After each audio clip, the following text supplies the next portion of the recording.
Magandang umaga po sa ating lahat. We are the Group 1 from BTL Ed 2B at narito po ang aming video presentation. Tara! Let's go! Magandang araw sa inyong lahat. Ako nga po pala si Jonathan C. Ali at kami ang Group 1 at meron kaming taong dito grade 3rd year college na i-interviewin. Sir, maaari pa ba namin kayong ma-interview at malaman ang pangalan? Yes po, well, I am Aaron Brainer P. Sumaga. I am 3rd year BAd student po.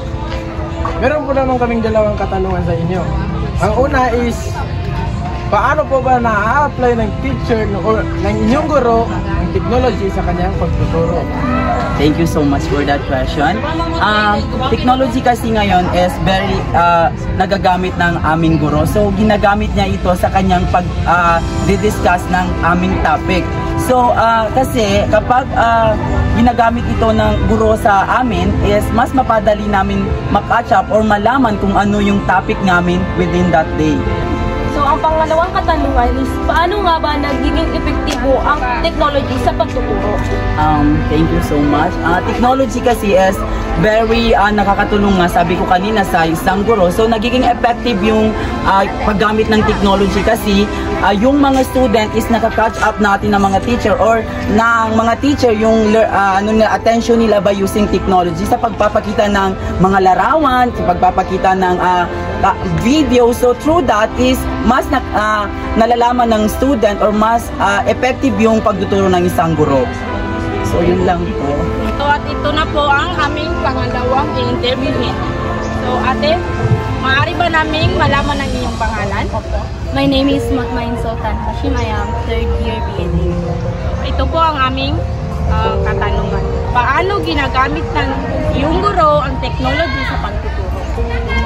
So, since we are living here in a modern world, is nagiging kung saan nakikita natin kung saan yung technology is what the use of technology kung hindi siya nagagamit. So, nagiging more engaging ang pagtuturo ni teacher with the help of the technology. So, ate, gaano ka-epektibo ang technology sa pagtuturo? So, masyadong epektibo ang technology sa pagtuturo kung saan halimbawa yung pagtuturo ng teacher is gumagamit siya ng PPT or yung mga ibang strategy para makuha yung attention ng mga bata.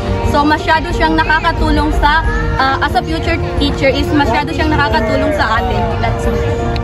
So, maraming salamat. Maraming salamat.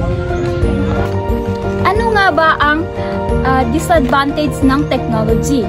Ang disadvantage ng technology is kapag hindi natin nakukontrol ang paggamit ng technology is maaring ikakasira ng ating kalusugan.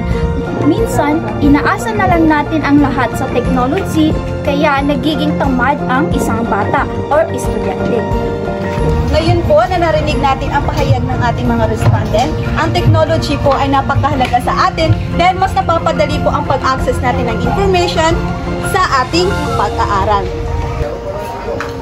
Mas nagiging interactive din ang pagtuturo ng ating mga guro ng dahil sa technology.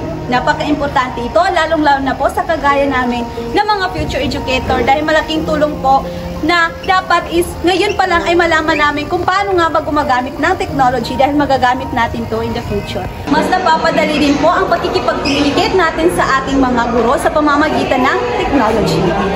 Maraming salamat.